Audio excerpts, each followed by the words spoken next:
Hello everyone. Before we start, make sure to like and subscribe to the channel, and leave a comment with where you're from and what time you're watching. That way, YouTube will keep showing you stories just like this one. Now, let's begin. My hiking boots had covered nearly 14 miles that Friday in early September, and every muscle in my legs screamed for rest. The Chihuahuan Desert stretched endlessly around me, a brutal landscape of creosote bushes, ocotillo and rust-colored rock formations that looked like ancient sentinels frozen in time. Most of my college friends had settled into mortgages and minivan payments by now, but here I was, taking a solo trip through one of the most isolated stretches of wilderness in New Mexico, trying to figure out what came next after leaving my nursing job in Albuquerque. The sun had begun its descent, painting the sky in shades of orange and deep purple, and I needed to find a spot to pitch my tent before darkness swallowed everything. I had been hiking off trail for most of the day, deliberately avoiding the more popular routes because I craved solitude. The foothills rose around me like crumbling staircases, dotted with boulders the size of small cars. When I spotted a cluster of sandstone formations creating a natural alcove, I felt a wave of relief wash through my exhausted body. It was perfect, sheltered from wind, invisible from any direction unless someone walked right up to it. I set up my small two-person tent behind the largest rock, positioning it so the opening faced the stone wall, rather than the open desert. Privacy felt important out here, even though I had not seen another human being since leaving the trailhead that morning. The silence was absolute, the kind of quiet that city people never truly experience, where you can hear your own heartbeat pulsing in your ears. I ate a cold dinner of trail mix and beef jerky, watching the stars emerge one by one until the entire sky transformed into a glittering canvas. My phone showed no signal, which I expected. I had downloaded offline maps before the trip and told my sister Valerie I would check in when I reached the next town in 3 days. By 9:30, I had crawled into my sleeping bag, bone-tired and oddly peaceful. The desert air cooled rapidly after sunset, and I zipped the tent closed, listening to the gentle rustle of wind against nylon. Sleep came quickly, pulling me under like a warm current, and for a few hours, everything was exactly as I had hoped it would be. The sound ripped me from sleep like a hand yanking me out of water. Engines, loud, aggressive, unmistakably the high-pitched whine of ATVs tearing through the desert floor. My eyes snapped open in the pitch blackness of my tent, and I lay completely still, my breath trapped somewhere in my chest. The noise grew louder, echoing off the rock formations, bouncing around until it seemed to come from every direction at once. I fumbled for my phone and checked the time, 11:47. For a long moment, I convinced myself it was just recreational riders, maybe some locals who knew the terrain and liked to race through the desert at night. But something about the way the engines revved, stopping and starting in irregular bursts, made my skin prickle with unease. I slowly unzipped my sleeping bag, moving inch by inch to avoid making any sound. The engines cut off abruptly, and the silence that followed was somehow worse than the noise had been. I crept to the mesh window of my tent and peered out into the darkness. At first, I saw nothing but the vague shapes of rocks and scrub brush under a sliver of moon. Then I noticed the lights, not headlights but handheld flashlights, 4 or 5 of them, bobbing about 300 yards to the east where the ground dipped into a shallow basin. My heart hammered against my ribs as I watched the beams sweep back and forth across the dirt. I could make out silhouettes now, maybe 4 or 5 figures moving with purpose, their movements coordinated like they had done this before. One of them carried something long across his shoulders, a rifle or a shotgun. I could not tell which from this distance. Every instinct in my body screamed at me to stay hidden, to not move, to barely breathe. I pressed myself lower against the tent floor, watching through the tiny window, as the figures gathered in a loose circle around a specific spot on the ground. Then I heard the sound of metal striking earth, rhythmic and deliberate, and I realized with dawning horror that they were digging. The digging continued for what felt like an eternity, but was probably closer to 20 minutes. I did not dare move from my position, barely allowing myself to blink as I watched the flashlight beams dance across the basin. My legs cramped from holding still, but the fear running through my veins kept me anchored in place. Eventually, the shoveling stopped, and I heard voices carry across the still night air. Low, masculine, too distant to make out specific words but close enough to catch the tone. They sounded casual, almost businesslike, like men discussing a routine task rather than whatever nightmare I was witnessing. Two of the figures broke away from the group and walked back toward where I assumed the ATVs were parked, disappearing behind a ridge. When they returned, they were dragging something between them, something large and heavy wrapped in what looked like a blue plastic tarp. The shape was unmistakable, even from 300 yards away. I had seen enough bodies during my years in the emergency room to recognize the proportions, the way the weight distributed, the limpness of limbs beneath synthetic material. They rolled the tarp into the pit with a carelessness that made bile rise in my throat. One of the men said something, and another laughed, a short barking sound that echoed off the rocks and reached me with sickening clarity. I watched as they began shoveling dirt back into the hole, working quickly now, their flashlights occasionally sweeping wider arcs across the terrain.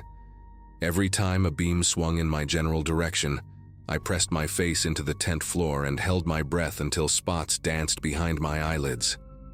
My phone sat useless in my pocket, no signal bars mocking me with their absence.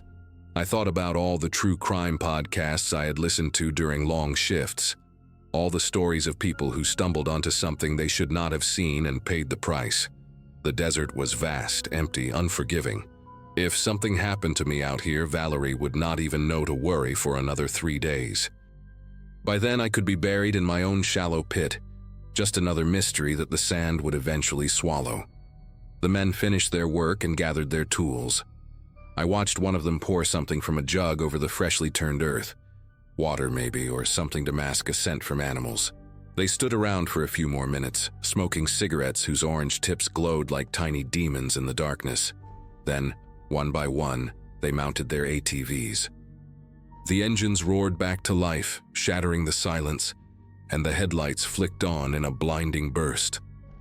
I buried my face in my arms as the beams swept across the desert floor, certain that at any moment they would land on my tent, and everything would be over. But the sound began to fade, moving away, heading south toward what I assumed was a road or a trail that connected to civilization. I waited until the noise dissolved completely into the night, until the only sound was my own ragged breathing and the frantic thudding of my pulse in my ears. Even then, I could not bring myself to move. I lay there in the darkness, trembling, replaying what I had seen over and over until the images burned themselves permanently into my brain. I must have stayed frozen in that position for at least an hour, maybe longer. Time had lost all meaning in the suffocating darkness of that tent. Eventually, the rational part of my brain began to reassert itself, pushing through the fog of terror with practical thoughts. I needed to get out of here. I needed to move, to put as many miles as possible between myself and that shallow grave before sunrise. If I left now and hiked through the night, I could reach the highway by mid-morning and flag down a car. I could call the police, report what I saw, let them handle it. Slowly, carefully, I began gathering my things, shoving my sleeping bag into my pack with hands that refused to stop shaking. I did not want to turn on my headlamp. The darkness felt like the only protection I had left, so I worked by touch alone, fingers fumbling with zippers and straps. When I finally had everything packed, I crept to the tent door and unzipped it just enough to slip outside. That was when I saw it, and the air left my lungs like I had been punched in the chest. A tire track. Fresh, deep, pressed into the soft desert sand no more than 6 inches from the edge of my tent.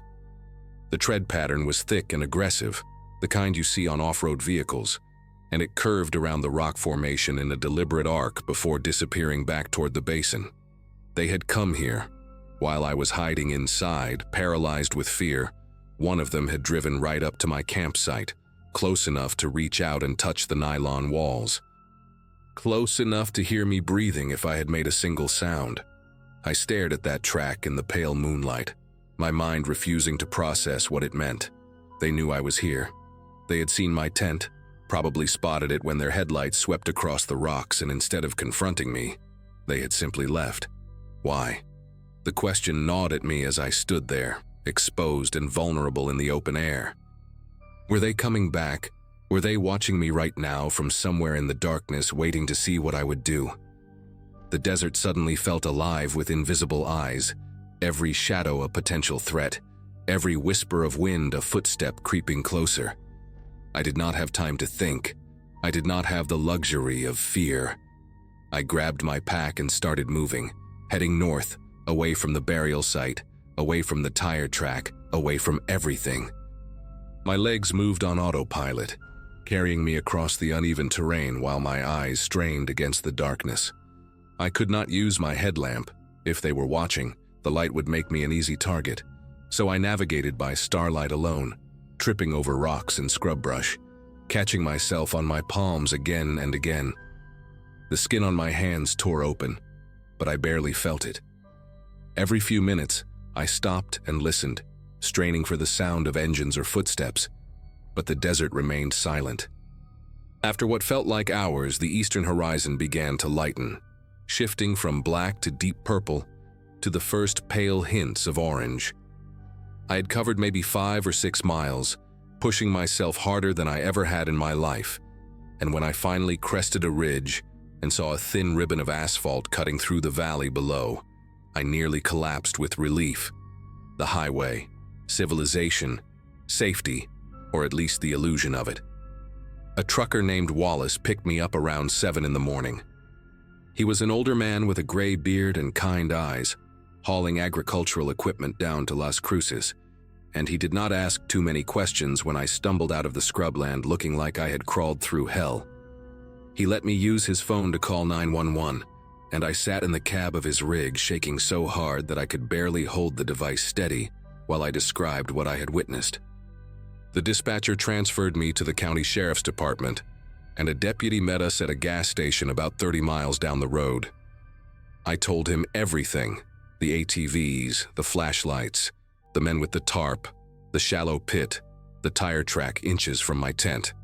He listened without interrupting, his face unreadable, and when I finished, he asked me if I could lead them back to the location. The thought of returning to that place made me want to vomit, but I nodded anyway. Whatever was buried in that desert, whoever it was, they deserved to be found. They deserved justice, or at the very least, a proper grave. It took most of that day to organize a search team and navigate back to the basin where I had watched the men dig. I rode in a sheriff's SUV with 2 deputies, following coordinates I had marked on my offline map, and the entire drive felt like descending back into a nightmare. When we arrived, the afternoon sun was blazing overhead, turning the desert into a furnace of heat and light. The deputies fanned out with shovels and a cadaver dog, and within 20 minutes, the dog alerted on a patch of disturbed earth exactly where I said it would be. They dug carefully, methodically, and when the first corner of blue tarp emerged from the sand, one of the deputies looked at me with an expression I will never forget, a mixture of validation and horror, like he had hoped I was wrong but knew I was not. They found a body. A woman, the medical examiner later determined, probably in her early 40s, dead less than 48 hours. The case remains open to this day. They never caught the men responsible, never identified the victim, never explained why they left me alive when they clearly knew I was there. I have thought about that question every single day for the past 2 years. Sometimes I convince myself they did not see me at all, that the tire track was just a coincidence, a random pass during their sweep of the area. Other times, in the darker hours of the night when sleep refuses to come, I believe they made a deliberate choice, that killing a witness would have complicated things, drawn more attention, created another body to bury. Maybe I was more useful to them alive, a traumatized hiker whose story would sound too wild to believe, who had no real evidence beyond her own terrified eyes.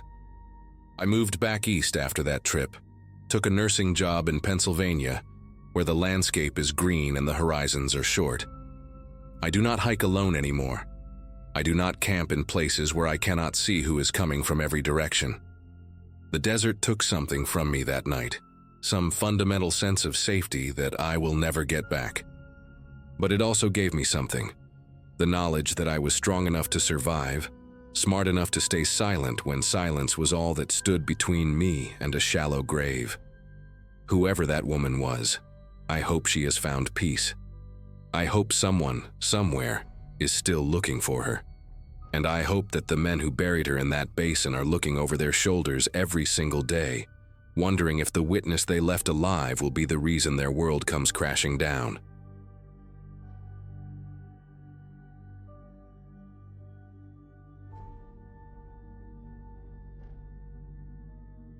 After my divorce got finalized in April 2015, I made a decision that most people in my life thought was either brave or completely stupid.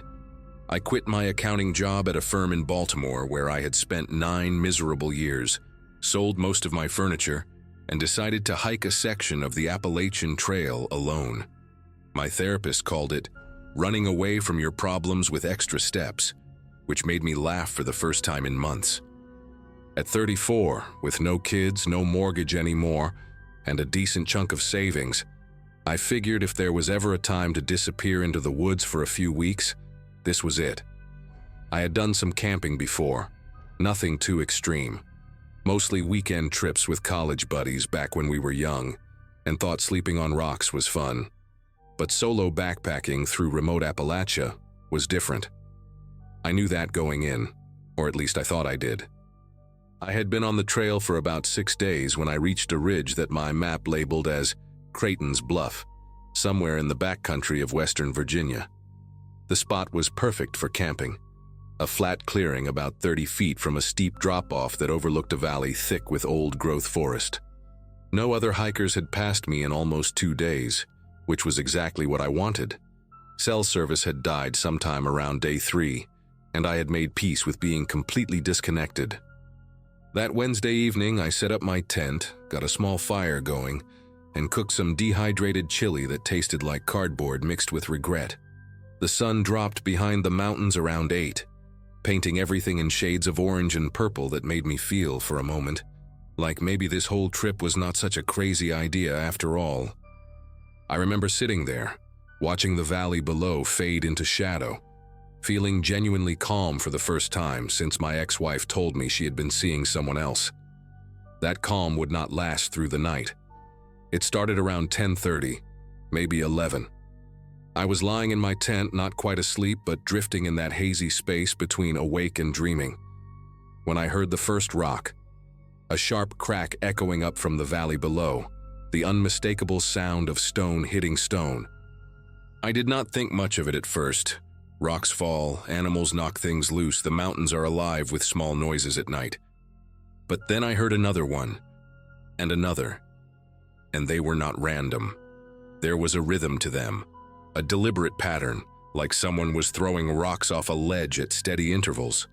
One every 8 or 10 seconds, each impact ringing through the darkness like a slow, patient drumbeat.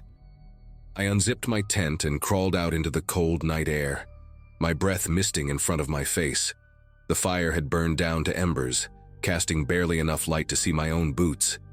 I stood at the edge of the clearing and stared down into the valley. But there was nothing to see, just blackness, thick and absolute, swallowing everything below the ridgeline. The rocks kept falling.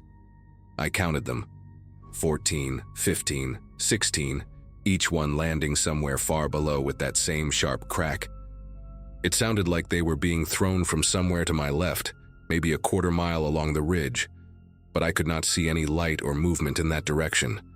No flashlight beam, no campfire glow, nothing to suggest another hiker was out there in the dark. I told myself it was probably some animal, maybe a bear knocking stones loose while foraging, or a rock slide that just happened to have a weirdly consistent pace. But I had spent enough time in the woods to know what natural sounds felt like. And this did not feel natural. This felt intentional, purposeful, like someone was sending a message across the darkness, and I just could not understand what it meant. After about 20 minutes, the rocks stopped. The silence that followed was somehow worse than the noise had been. I climbed back into my tent, zipped it tight, and lay there with my eyes wide open, listening to my own heartbeat pound against the ground beneath me. I must have dozed off at some point, because the next thing I remember is snapping awake to complete silence. The kind of silence that feels wrong, like the forest itself is holding its breath. My watch said it was 1:47 in the morning. I lay still for a long moment, trying to figure out what had woken me, and then I saw it, a faint glow moving through the trees in the valley below. At first I thought my eyes were playing tricks on me, that maybe I was still half asleep and imagining things. But the light was real. It was dim and yellowish like an old lantern or a candle behind dirty glass, and it was weaving between the trees maybe half a mile down the slope. I grabbed my binoculars from my pack and pressed them to my face, trying to get a better look. The light bobbed and swayed as it moved, disappearing behind tree trunks and reappearing a few seconds later, heading in a direction that made no sense. There was no trail down there. I had studied my map carefully before setting up camp, and that part of the valley was unmarked wilderness, nothing but dense forest and rough terrain for miles. Then I saw another light. This one appeared further to the right, maybe 200 yards from the first, moving in a parallel path through the darkness. And then a third, even further out, barely visible through the canopy. 3 lights, all moving at roughly the same pace, all heading in the same general direction, like some kind of silent procession through the woods. I watched them for almost 15 minutes. My binoculars pressed so hard against my face that they left marks on my skin. The lights never flickered like flashlights would. They never swept back and forth like someone searching for a trail. They just drifted steadily forward, smooth and purposeful, weaving between obstacles I could not see. I tried to convince myself it was other hikers, maybe a group doing some kind of night trek, but nothing about the way those lights moved suggested normal hiking. Normal hikers stumble. Normal hikers stop to check their footing. These lights glided through the forest like they knew exactly where they were going, like they had walked that path 1,000 times before in the dark. Around 2:15, the lights changed direction, all 3 of them, almost simultaneously, like they had received some signal I could not hear. They stopped their forward movement and began angling upward toward the ridge, toward me. I lowered the binoculars and felt my chest tighten. It could have been a coincidence. The ridge was a natural landmark, and if those people were heading somewhere specific, following the high ground would make sense. But the timing felt wrong. They had been moving parallel to the ridge for 15 minutes, and now suddenly, they were climbing. I sat there in the darkness watching those 3 dim lights slowly ascend the slope, and I tried to calculate how long it would take them to reach the top. An hour maybe. Maybe less if they knew the terrain well. I thought about packing up and leaving, but hiking alone at night on a trail I barely knew seemed like a good way to twist an ankle or walk off a cliff. So I stayed. I told myself I was being paranoid, that those lights were probably just locals out hunting or checking traps or doing whatever people did in these mountains after dark. I told myself a lot of things that night. None of them made me feel any better. By 3 in the morning, the lights had disappeared. I had lost sight of them about 40 minutes earlier, when they dropped below the tree line on their way up the slope. I kept expecting to see them emerge from the forest at the edge of my clearing, to hear voices or footsteps approaching through the brush. But nothing came. The silence stretched on, thick and suffocating, broken only by the occasional rustle of wind through the leaves. I sat with my back against a tree, facing the direction the lights had been coming from, my headlamp off and my knife in my hand. It was a folding blade, nothing impressive, but holding it made me feel slightly less helpless. The fire had gone completely cold by then, just a circle of gray ash that offered no warmth and no light. I thought about relighting it, but something told me not to. Something told me that right now, in this moment, being visible was not a good idea. So I sat in the dark and I waited, my ears straining for any sound that did not belong. The mountains around me felt different than they had during the day, older somehow, hostile, like I had wandered into a place where I was not supposed to be, and something out there knew it. I do not know when I fell asleep. I did not mean to. Every nerve in my body was screaming at me to stay alert, but exhaustion must have won eventually. One moment I was staring into the darkness with my knife clutched against my chest, and the next I was blinking awake to pale gray light filtering through the trees. Dawn. I had made it to dawn. My neck ached from sleeping upright against the tree, and my fingers were stiff from gripping the knife handle for hours. I sat there for a moment, letting the relief wash over me, listening to the first birds beginning to call in the canopy above. In the daylight, everything seemed almost normal again. The valley below was just a valley, green and quiet and unthreatening. The ridge was just a ridge. I let out a long breath and started to push myself up from the ground, already thinking about packing up my gear and putting as many miles as possible between me and this place. That is when I noticed the footprints. They were about 8 feet from where I had been sitting, pressed into the soft dirt near the remains of my campfire. I walked over slowly, my legs unsteady beneath me. The prints were bare feet. No boots, no shoes, just the clear impression of naked soles and toes pressed into the earth. They were wide, wider than my own feet by a good margin, and the toes were splayed apart in a way that looked almost unnatural, like whoever made them was used to walking without footwear. I crouched down and studied them, my heart hammering against my ribs. There were at least a dozen prints, overlapping in places, circling the dead fire in a slow, deliberate pattern. Whoever had made them had walked around my campsite while I slept. They had stood right there, right next to the ashes, close enough to touch my tent if they had reached out.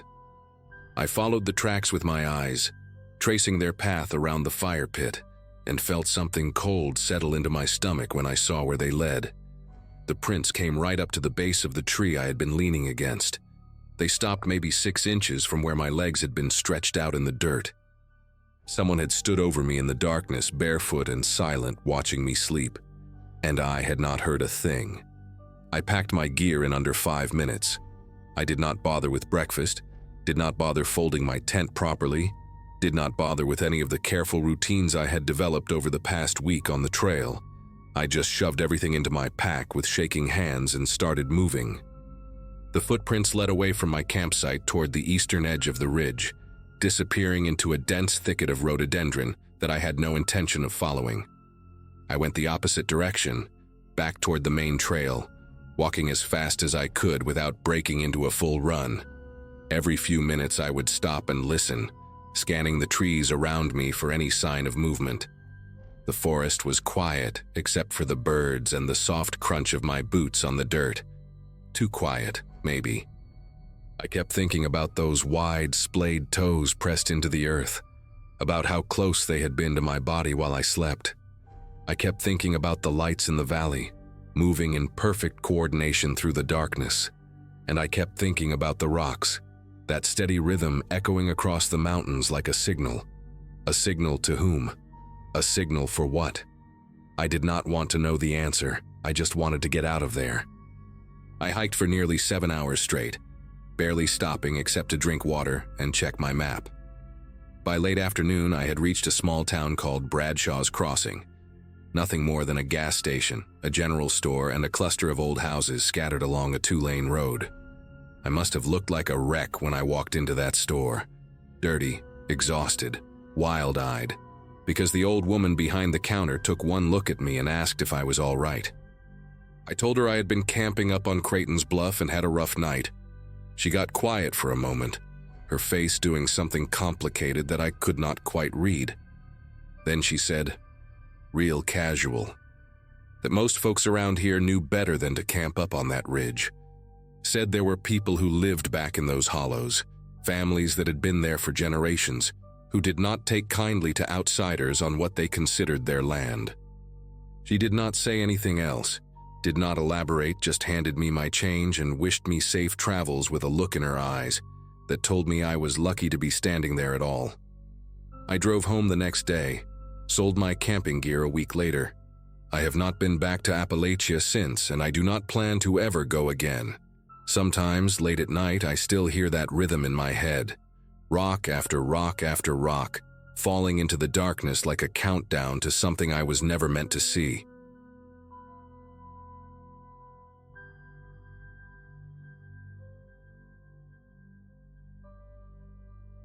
My college roommate, Brianna, had been planning this camping trip for months. It was supposed to be a celebration. All 5 of us had just survived our junior year finals, and we were desperate to decompress before summer internships scattered us across different states. The group was me, Brianna, our friend Chloe from the photography club, and 2 guys from our study group, Austin and Wesley. Brianna and I had shared a dorm since freshman year, which means I was 21 that spring. Still young enough to believe that bad things only happened to people who made bad decisions. I had known Austin since orientation week, and he had always been a little intense, but in a way that seemed harmless back then. He was the kind of guy who would text you 17 times if you did not respond within an hour, who remembered every detail of every conversation you ever had with him. Brianna used to joke that he would make someone a very attentive boyfriend someday. None of us were laughing by the end of that weekend. We drove up to Blackwood Ridge in Austin's pickup truck on a Friday afternoon. The campsite was about 4 hours from campus, deep in a national forest that Brianna had discovered through some hiking forum online. She had printed out maps, packed enough supplies for a week even though we were only staying 2 nights, and created a whole itinerary of trails and lookout points she wanted us to visit. The drive up was normal enough. We played music, passed around bags of chips and gummy worms, talked about professors we hated and classes we were dreading in the fall. Austin was quieter than usual, spending most of the ride staring out the window at the passing trees.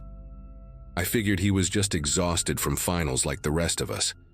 When we finally pulled off the main road onto the dirt path leading to our campsite, the sun was already starting to dip below the tree line. The forest closed around us like a fist, branches scraping against the windows as if trying to get in. I remember thinking how isolated we were, how far from everything. At the time, it felt like freedom.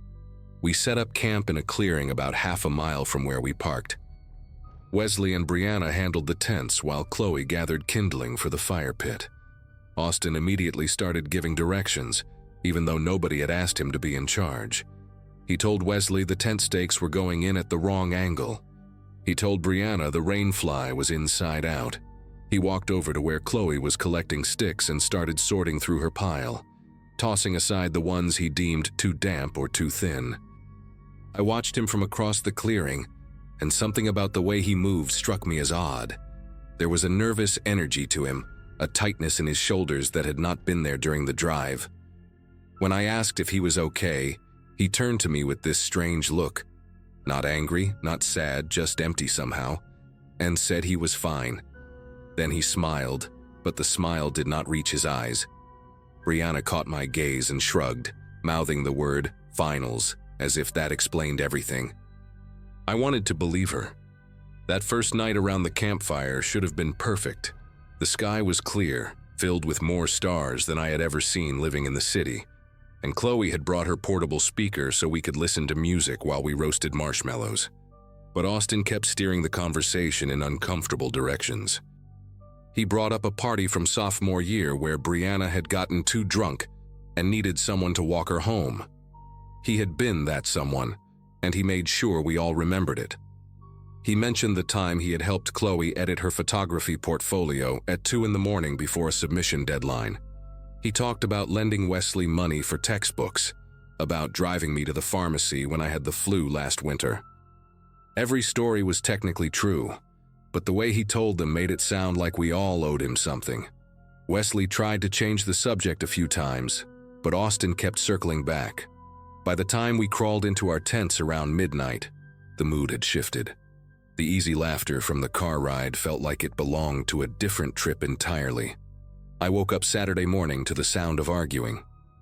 The sun was barely up, pale light filtering through the tent fabric, and I could hear Austin's voice outside, low and insistent.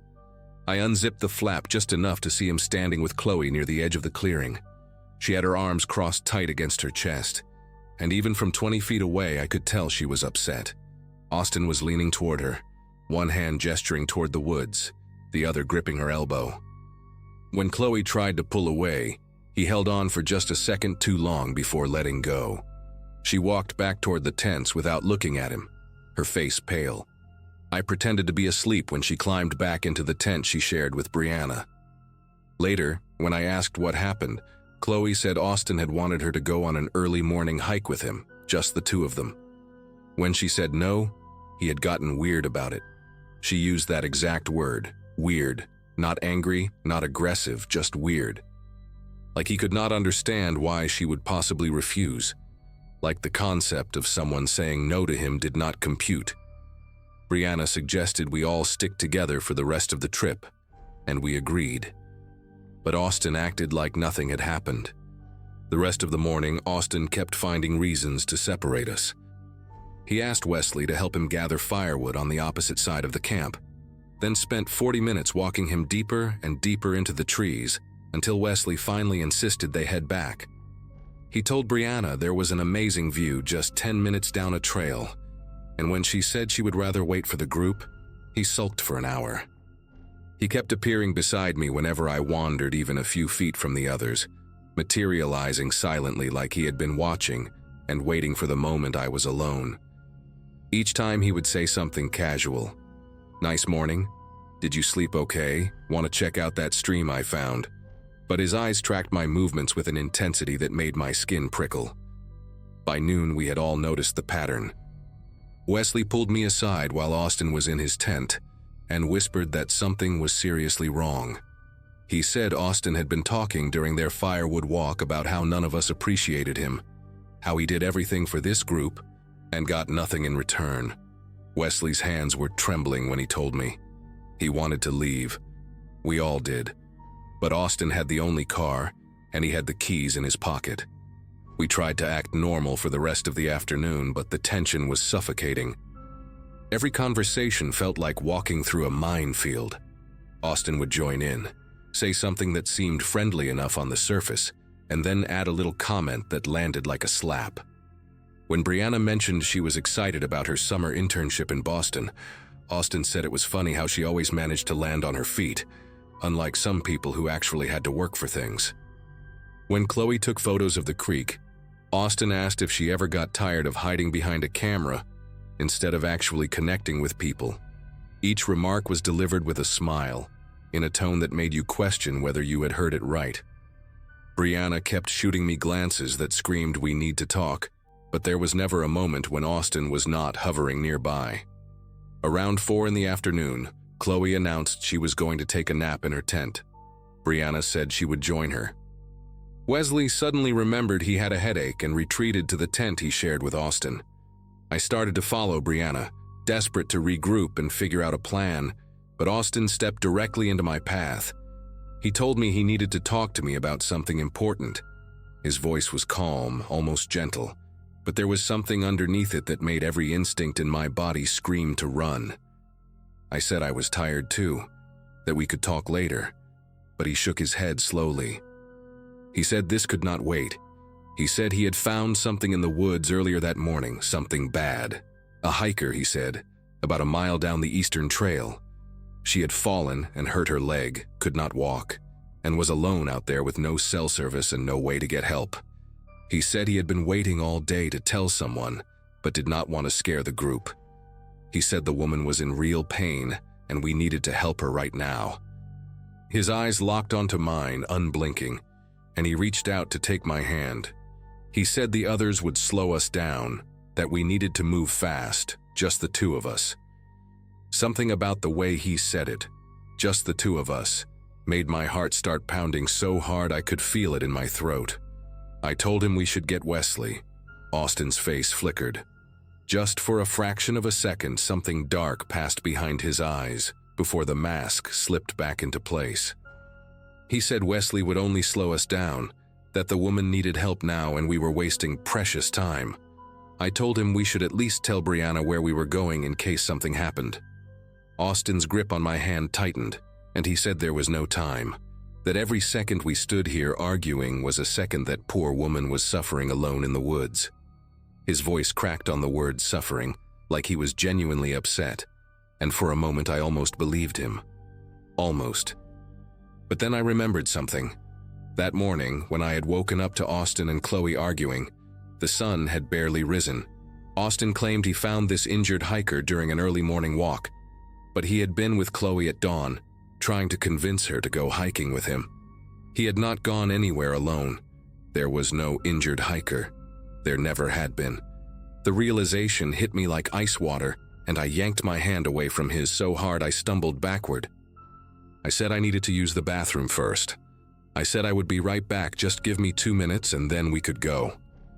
Austin stared at me for a long moment, his jaw working like he was chewing on words he wanted to spit out. I kept my face blank, kept my voice steady, even though every nerve in my body was on fire. Finally, he nodded. He said he would wait right here, that I should hurry.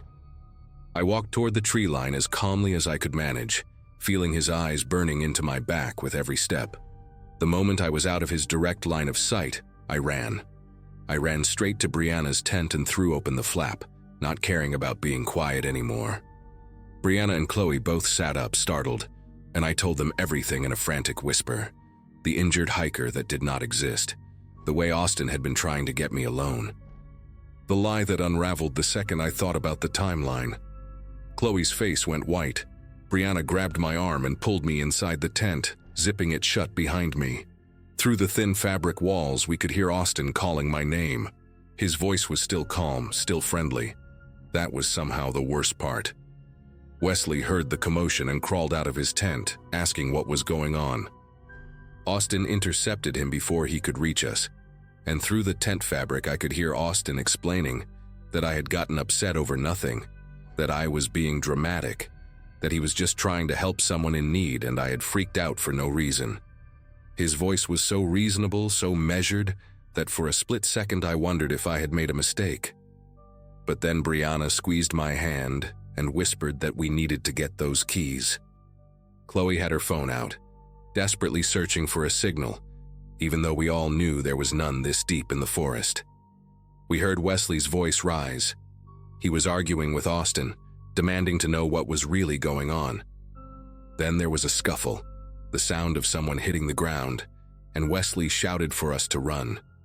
Brianna unzipped the back of the tent, the side facing away from the campsite, and the three of us crawled out into the underbrush.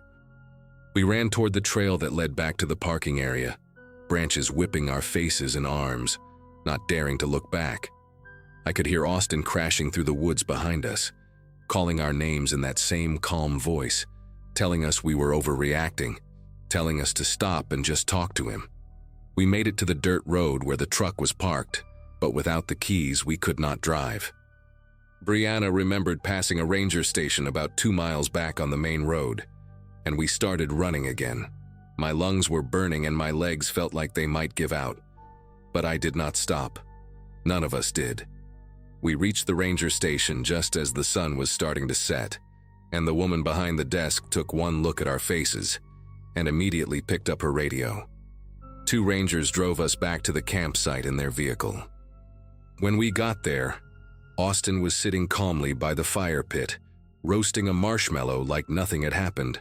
Wesley was in his tent with a bloody nose and a bruise forming under his left eye. Austin tried to explain that it was all a misunderstanding, that we had panicked over a joke, but the rangers were not buying it. They escorted us to our cars. One ranger drove Austin's truck with Austin in the passenger seat, while the other followed with the rest of us. We filed a report at the local police station that night.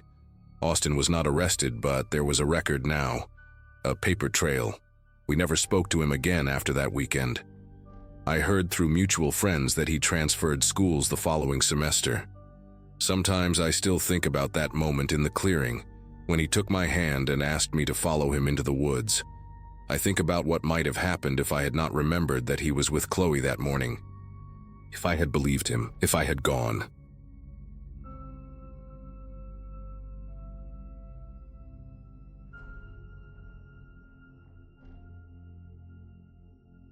Camping alone seemed like a good idea when I planned it back in January. My sister had just gotten married. Most of my college buddies were having their second or third kids. And here I was, same apartment since graduation in 2012, same job at the warehouse, same routine that felt more like a slow death than a life. I needed something that would remind me I was still breathing, still capable of doing things on my own terms. So I picked a spot in the Ozarks, about 4 hours from my place in Kansas City. Deep enough into the woods that cell service became a distant memory. The campsite was technically off the grid. No designated spots, no rangers checking in, just me and whatever wildlife decided to tolerate my presence. I arrived on a Friday afternoon in early October, the kind of day where the leaves were turning burnt orange and the air had that crisp bite that makes you feel genuinely alive. I set up my tent about 30 yards from an old logging road that looked like it had not seen regular traffic in years, maybe decades. Overgrown with weeds, rutted with erosion, it seemed like the perfect backdrop for the solitude I was craving. That first day went exactly how I had imagined it would. I spent the afternoon hiking a trail I found on an old forestry map. Nothing too strenuous, just enough to work up a sweat and clear my head. The forest was dense with oak and hickory, and every now and then I would catch a glimpse of deer watching me from between the trees before bounding off into the underbrush. I cooked dinner over a small fire as the sun went down. Just canned chili and some bread I had packed. Nothing fancy, but it tasted incredible out there in the middle of nowhere. By 9 that evening, I was in my tent with a paperback I had been meaning to read for months, a flashlight propped against my backpack, and the sounds of the forest settling in around me. Owls hooting somewhere in the distance, branches creaking in the wind, the occasional rustle of something small moving through the fallen leaves. I fell asleep around 10, feeling more at peace than I had in months, completely unaware that in a few hours, that peace would shatter into something I still have nightmares about. The sound that woke me was not loud, but it was wrong. Out here, you get used to the natural rhythm of the forest pretty quick. Animals moving through brush, wind pushing through branches, the occasional crack of a dead limb falling somewhere in the darkness. But this was different. This was mechanical. A low rumble that grew steadily louder, the unmistakable groan of engines working hard against rough terrain. I lay there in my sleeping bag, eyes open, heart starting to pick up speed, telling myself it was probably just some hunters using the old logging road as a shortcut. People did that sometimes, right? Used abandoned roads to get deeper into hunting grounds. But something in my gut was telling me to stay quiet, stay still. Do not move until you know what you are dealing with. I checked my phone out of habit. 3:14 in the morning, no signal, battery at 62%. The engine noise grew louder and then multiplied. Not one vehicle, 2. I heard them stop maybe 50 yards from my position, engines idling for a moment before cutting off completely. Doors opened and closed, not slammed but pushed shut carefully, deliberately, the way someone closes a door when they do not want to make noise. I could hear voices now, low and indistinct, the kind of murmuring that happens when people are trying not to be heard. Every instinct I had was screaming at me to stay exactly where I was, but I needed to see what was happening. I unzipped my sleeping bag as slowly as humanly possible, each tooth of the zipper sounding like a gunshot in the silence of my tent. I crawled toward the mesh window on the side facing the road, keeping my body as flat as I could against the ground. The moon was about 3/4 full that night, bright enough to cast shadows, and when I pressed my face against the mesh, I could see them, 2 pickup trucks, both dark-colored, parked nose to nose on the logging road. And around them, moving with purpose, at least 5 men. They were unloading something from the bed of the first truck, rectangular bundles wrapped tight in what looked like black plastic or maybe heavy-duty trash bags, each one about the size of a large duffel bag. The men worked in near silence, passing the bundles from one to another in a chain, stacking them on the ground between the 2 vehicles. I counted the packages as they moved them, 8, 9, 10, 12 total. One of the men said something I could not make out, and another one responded with a harsh whisper that carried just enough for me to catch the tone. Angry, impatient. These were not hunters, these were not hikers who got lost. I had stumbled into something I was never supposed to see, and the realization hit me like a bucket of ice water. I pressed myself even flatter against the floor of my tent, trying to make myself as small as possible, barely breathing. The arguing got louder. I could make out fragments now, something about a count being wrong, about someone named Ray who had screwed something up. One of the men, taller than the others with broad shoulders and a baseball cap, stepped away from the group and pulled out a flashlight. He clicked it on and swept the beam across the tree line, slow and deliberate, like he was looking for something specific. The light passed within 10 feet of my tent, and I swear my heart stopped beating for a full second. Then the beam swung back toward the road, and the tall man froze. He was staring at the ground near the edge of the logging road, right where the overgrown grass met the dirt. I knew instantly what he was looking at. My boot prints. The ones I had left that afternoon when I crossed the road during my hike. The ones I had not even thought twice about because who would ever see them out here in the middle of nowhere? The tall man called out to the others, his voice low but urgent. I watched as 3 of them gathered around him, flashlights clicking on one by one. All of them aimed at the ground where my tracks disappeared into the tree line, toward me. One of them pulled something from his waistband, a handgun, black and angular in the moonlight, and held it down by his side. Another one had what looked like a shotgun, the barrel catching the light as he shifted it from one hand to the other. They talked among themselves for maybe 30 seconds, their voices too quiet for me to make out the words. But their body language told me everything I needed to know. They were going to search, they were going to find me. I had maybe 2 minutes, maybe less, before one of those flashlight beams landed on my green 2-person tent, and everything I had ever worried about in my life became completely irrelevant. I had to make a choice, and I had to make it fast. Running was not an option. The forest floor was covered in dry leaves and fallen branches, and I would sound like a stampeding elephant the moment I tried to move. Staying in the tent was suicide. They would find it. They would find me inside it, and whatever happened after that would not end with them politely asking me to forget what I saw. My eyes landed on a fallen oak about 15 feet from my tent, a massive trunk that had come down sometime in the last year, its root system torn up and creating a dark, hollow space beneath where it had lifted the earth.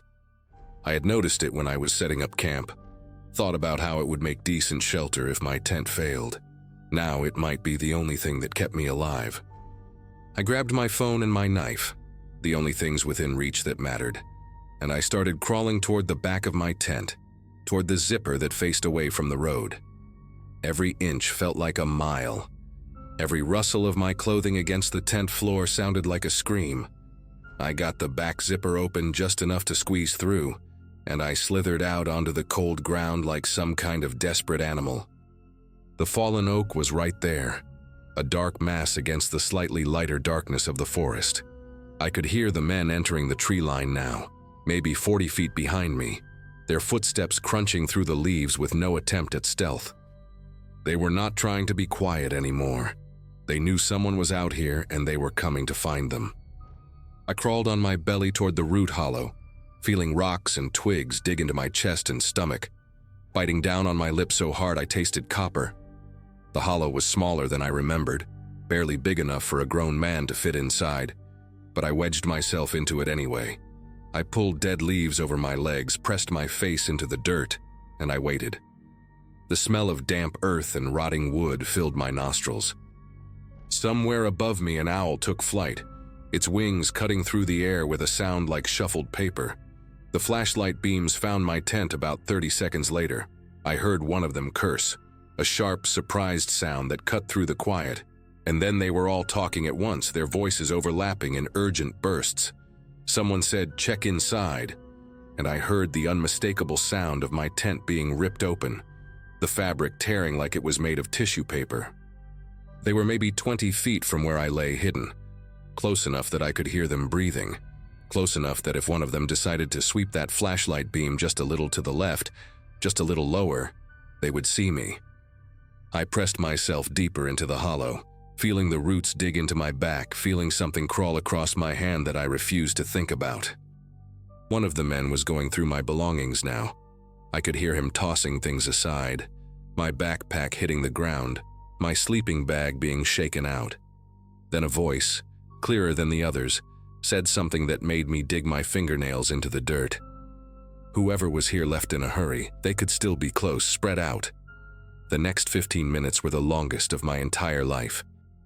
I lay there in that hollow, not moving, barely breathing, while flashlight beams swept through the trees around me. At one point, a pair of boots stopped less than 5 feet from my hiding spot.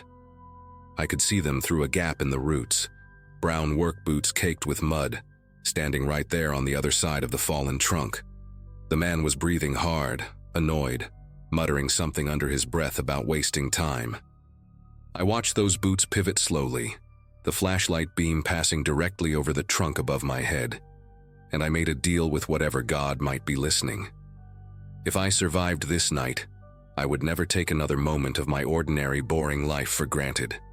The boots turned and walked away, crunching through the leaves toward the road, and I finally let myself take a full breath. But I did not move. I did not make a sound. I stayed exactly where I was, buried in the dirt like a corpse, waiting. Eventually, I heard them gathering back by the trucks. The tall man was giving orders, his voice carrying through the still night air. They were going to finish what they came here to do and get out. If whoever was camping here had run off into the woods, they were probably miles away by now, not worth chasing in the dark. I heard the bundles being loaded into the second truck, heard doors slamming shut with less care than before, heard engines starting up and tires grinding against the rutted road. The sound of those trucks fading into the distance was the sweetest thing I had ever heard, but still I did not move.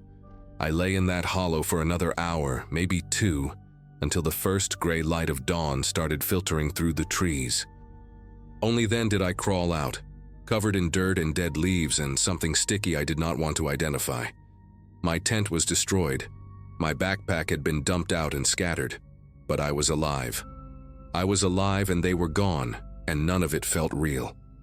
I gathered what I could salvage and hiked out of those woods faster than I have ever moved in my life. It took me almost 3 hours to reach my car, parked at a trailhead off the main highway, and another 40 minutes of driving before my phone finally picked up a signal. I pulled over at the first gas station I saw and called the police. The deputy who took my statement was a woman named Torres, mid-50s with tired eyes and a voice that suggested she had heard a lot of strange stories over the years. She listened without interrupting, wrote everything down and told me she would pass it along to the county sheriff and the DEA field office. She also told me, in that careful way cops have when they are trying not to scare you, that I should probably stay with family for a while, just in case. I did not ask her to explain what she meant by that. I did not need her to. I drove straight to my sister's place in Springfield and did not go back to my apartment for 2 weeks. I never heard anything official about what happened that night. No arrests made the news, no drug busts in the Ozarks that matched what I saw. Torres called me once, about a month later, to tell me the investigation was ongoing but that I should not expect any updates. She thanked me for coming forward and reminded me again to be careful. That was it. Sometimes I wonder if those men ever figured out who I was, if they went back to that campsite and found something I left behind, some piece of identification I did not think to grab in my panic. Sometimes I lie awake at night and imagine a dark pickup truck parked outside my building, engine idling, waiting. But it has been almost 2 years now, and nothing has happened. I still go camping, not alone anymore and never anywhere remote. I stick to established campgrounds with rangers and other families and cell service. I traded solitude for safety, and I have made my peace with that. But every now and then, when I am lying in my tent and I hear an engine in the distance, my whole body goes rigid, and I am right back in that hollow, pressing my face into the dirt, praying those boots do not come any closer.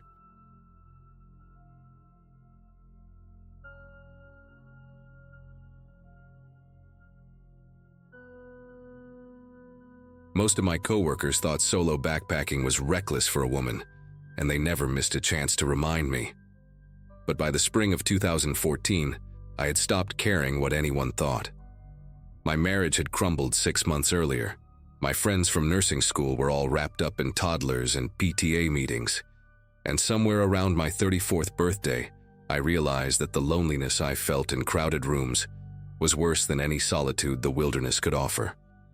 Oregon became my refuge, the Cascade Range specifically, where the Douglas firs grow so thick they block out the sky, and the silence is so complete you can hear your own heartbeat. I had planned this particular trip for weeks, a 4-day solo trek into a section of backcountry that most day hikers never reached. My younger sister Megan called me the night before I left, her voice tight with worry, listing every news story she could find about women who vanished on trails. I promised her I would check in at every trailhead, that I had my satellite beacon, that I knew what I was doing. She did not sound convinced. The first 2 days unfolded like a meditation. I covered about 14 miles each day, my boots finding rhythm on the packed earth, stopping only to filter water from streams so clear you could count every pebble on the bottom. The burn in my calves and shoulders felt earned, purposeful, nothing like the hollow exhaustion of crying myself to sleep in an empty apartment. By the third evening, I had pushed deep into the backcountry, reaching a small clearing roughly 7 miles from the nearest marked trailhead. I found the spot through a backpacking form, one of those hidden gems that experienced hikers whisper about, but never post coordinates for. It was perfect. Level ground for my tent, a creek babbling maybe 30 feet away, surrounded by forest so dense it felt like a fortress. I made camp while the light was still golden, hung my food bag from a high branch, and crawled into my sleeping bag with that particular peace that only comes from physical exhaustion and total isolation. I remember zipping the tent closed and thinking, finally, I can breathe. I woke to darkness and the sound of the zipper. Not a fast sound, not the careless tug of wind against fabric. This was slow, deliberate, a centimeter at a time, the metal teeth separating with a soft purr that seemed impossibly loud in the stillness. My eyes snapped open and I lay there, every muscle locked, my mind scrambling to make sense of what I was hearing. The zipper stopped. I held my breath, straining to hear anything else. Footsteps, breathing, the rustle of clothing. Nothing. Just the creak in the distance and the blood pounding in my ears.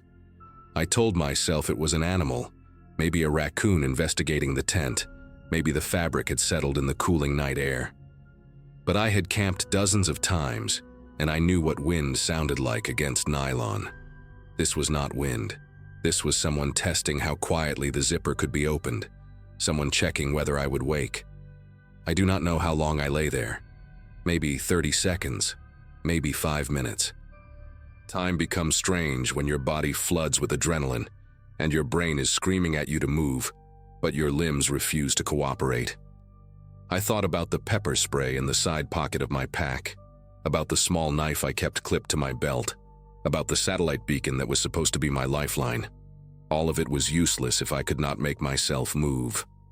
When the zipper sound did not return, I forced myself to sit up, my sleeping bag rustling so loudly it made me wince. I grabbed my headlamp from the mesh pocket near my head and held it like a weapon, my thumb hovering over the power button. I counted to 10, then to 20, giving whoever, whatever, was outside time to leave. Then I took the deepest breath of my life, unzipped the tent flap in one fast motion, and burst out into the night with the headlamp blazing. Nothing. The beam cut through the darkness and found only trees, their trunks pale and ghostly in the white light. I spun in a circle, my heart slamming against my ribs, searching for movement, for the shape of a person, for anything that would confirm I was not losing my mind. The clearing was empty. The forest stood silent and indifferent around me, the creek still murmuring its endless song somewhere to my left. I stood there in my thermal underwear and wool socks, the cold mountain air biting at my exposed skin, and I almost laughed. Almost convinced myself that I had dreamed the whole thing, that the stress of the past months had finally cracked something loose in my brain. Then I turned back toward my tent and saw my hiking poles. I had planted them in the ground beside the tent vestibule before bed, crossed in an X the way I always did, so I could find them easily in the morning. Now they were lying flat on the ground, parallel to each other, positioned almost neatly about 3 feet from where I had left them. The air left my lungs like I had been punched. I swept the headlamp beam across my campsite, forcing myself to really look at everything. My backpack was leaning against a tree where I had left it, but the main compartment buckles were undone. I always fastened them. It was habit, muscle memory from years of keeping my gear secure. I walked toward it on legs that felt like they belonged to someone else. And when I got close, I could see that the top flap had been lifted, the contents slightly rearranged. My first aid kit was on top now, though I distinctly remembered packing it beneath my rain jacket. Someone had been going through my things while I slept, and they had been quiet enough that I only woke when they started on the tent. The thought made my throat close up. How long had they been there? How close had they gotten before I heard the zipper? I backed away from the pack, my headlamp swinging wildly as I scanned the tree line, suddenly certain that whoever had done this was still watching me from somewhere in that wall of darkness. I do not know what made me look down. Maybe instinct, maybe some part of my brain that understood what I needed to see before the rest of me caught up. But I angled my headlamp toward the ground around my tent, and that is when I saw the boot prints.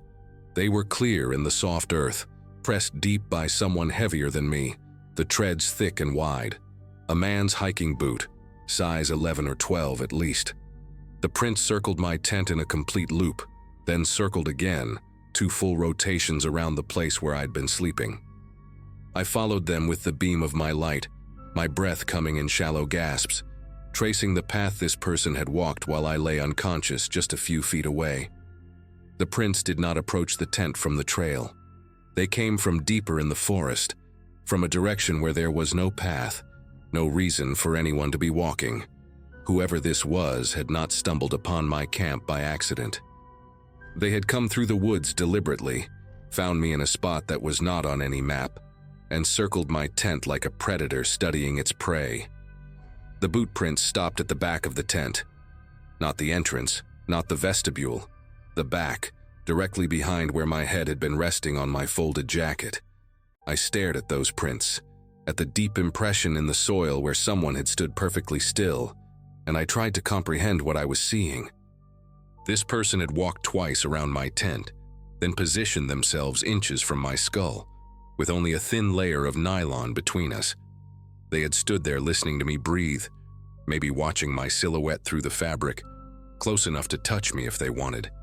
The realization hit me in waves, first disbelief, then horror, then a cold and primal fear that made every hair on my body stand rigid. I was 7 miles from the trailhead, no cell service, no other campers. Just me and whoever was out there in the dark. Someone patient enough to circle my tent twice and careful enough to test my zipper 1 millimeter at a time. Every survival instinct I had screamed at me to run. Just grab the beacon, hit the SOS button, and start moving toward the trailhead as fast as my legs could carry me. But 7 miles in the dark, on uneven terrain, with someone potentially following me, that was a death sentence of a different kind. Could twist an ankle in the first mile, could lose the trail entirely without daylight to guide me, could walk straight into whoever was waiting out there. So I made myself think. I grabbed my pepper spray from my pack and shoved it into my waistband. I found my knife and clutched it in my right hand. I pulled on my boots without bothering to lace them and dragged everything I could carry into the tent. My pack, my poles, even the rocks I used to stake down the corners. Then I zipped myself inside and sat with my back against the pack, facing the entrance. My headlamp pointed at the zipper like it was the only thing keeping me alive. I did not turn off the light. I did not close my eyes. I sat there for hours, listening to every sound the forest made, waiting for the zipper to start moving again.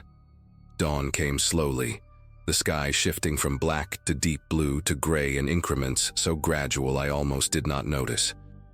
When enough light filtered through the nylon that I could see color again, I allowed myself one long exhale. I had not heard anything else during the night, no footsteps, no rustling, no second attempt at the zipper. But I was not foolish enough to think that meant I was safe. I packed my gear in record time, my hands fumbling with buckles and straps, shoving everything into my bag without the careful organization I normally insisted on. The boot prints were still there in the morning light, even clearer now, and I forced myself to photograph them with my phone before I left. I do not know why. Evidence, maybe, or proof to myself that I had not imagined the whole thing. The photos showed exactly what I had seen in the dark: 2 complete circles around the tent, deep impressions where someone had stood motionless at my head, and a single line of tracks leading back into the forest in the direction of nothing. I hiked out faster than I have ever moved in my life.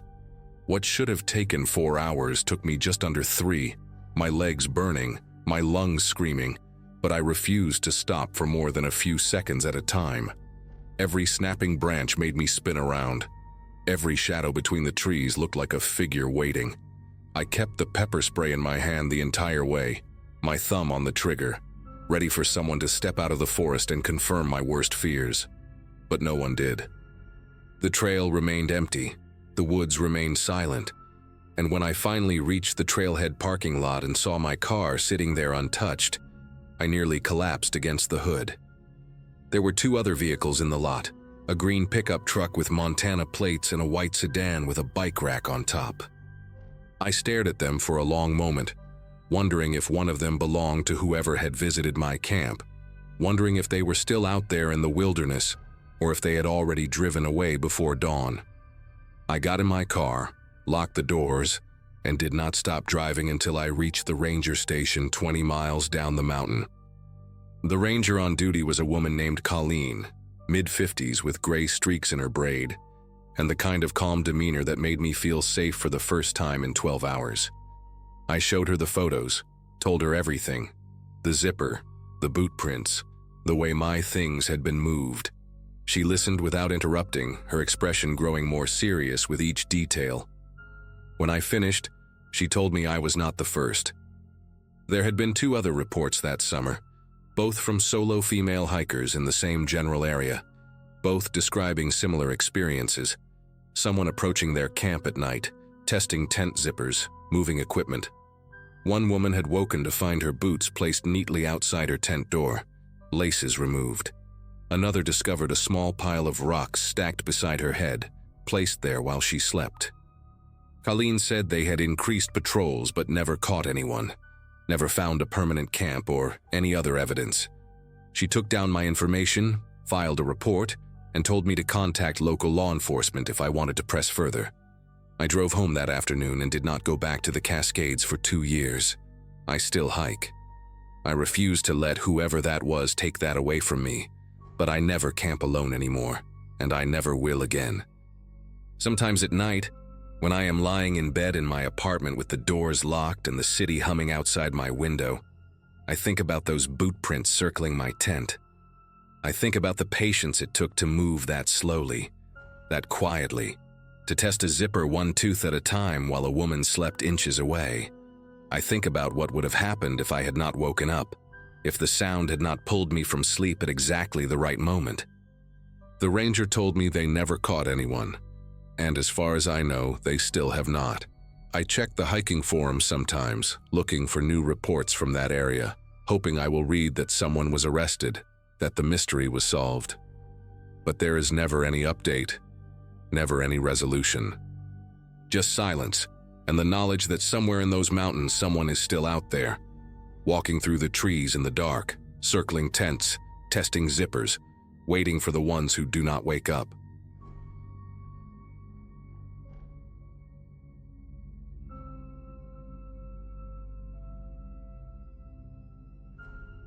Nathan turned 26 on a Friday in early June, and since he had been talking about doing something different for months, our group decided to skip the usual bar crawl and rent a campsite at Pine Ridge Lake instead. The place was about 3 hours north of where we all lived in Ohio, tucked away in this sprawling state park that promised seclusion and good fishing. There were 5 of us making the trip: Nathan, his girlfriend Jenna, our friend Troy and his younger brother Danny, and me. We had all graduated from the same high school back in 2016, except for Danny, who was a few years behind us, and camping together felt like the kind of throwback adventure we needed after years of desk jobs and routine weekends. I remember packing that morning with this genuine excitement I had not felt in a long time, thinking about campfires and cold beers and staying up late telling stupid stories. The drive up was perfect, all green hills and that particular early summer light that makes everything look like a postcard. None of us could have known what was waiting for us at that lake. We pulled into the campground around 4 in the afternoon, and the ranger at the entrance booth was this older guy with a sun-weathered face who handed us a paper map and pointed us toward site number 17. The campground was laid out in a big loop around the lake, with maybe 30 sites total, but ours was at the far end where the loop curved back into thicker woods. I noticed immediately how isolated it felt. Site 16 to our left was completely empty, just a fire pit and a wooden post with the number on it, and beyond that the trees grew dense and dark. The ranger mentioned that weekday bookings were slow this time of year, and that we might have this whole section to ourselves. Nathan loved that idea, said it meant we could be as loud as we wanted without bothering anyone. We spent the next 2 hours setting up our tents, gathering firewood from the designated area, and hauling our coolers down to the site. Jenna had made this elaborate birthday cake that somehow survived the drive in a special container, and we stuck candles in it right there on the picnic table while the sun started dropping behind the tree line. By the time we got the fire going and cracked open the first round of beers, the sky was turning that deep orange color that only exists in places far away from city lights. Everything felt exactly right. The night came on fast and thick, the way it does when you are miles from any real town. We sat around the fire, passing a bottle of whiskey Nathan had brought, trading old stories and giving him grief about getting older. Danny had this portable speaker playing classic rock at a reasonable volume, and Jenna was roasting marshmallows with this very specific technique she kept insisting was the only correct way. Around 11, Troy mentioned he needed to grab something from the car, and when he came back he had this weird look on his face. He said he thought he saw a light moving through the trees near Site 16, like a flashlight beam sweeping low to the ground. We all looked over but saw nothing except darkness and the vague shapes of branches. Nathan figured it was probably the ranger doing a late patrol or maybe some animal reflecting our fire.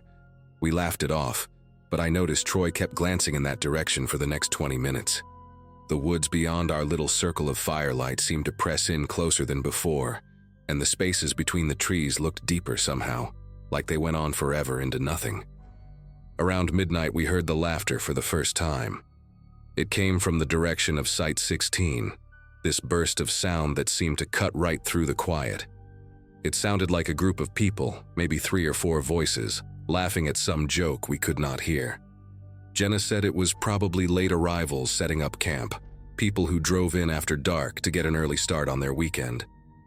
That made sense, and we all relaxed a little, though I remember thinking it was strange we had not heard a car pull up, or doors slamming, or any of the usual noise that comes with people arriving somewhere new.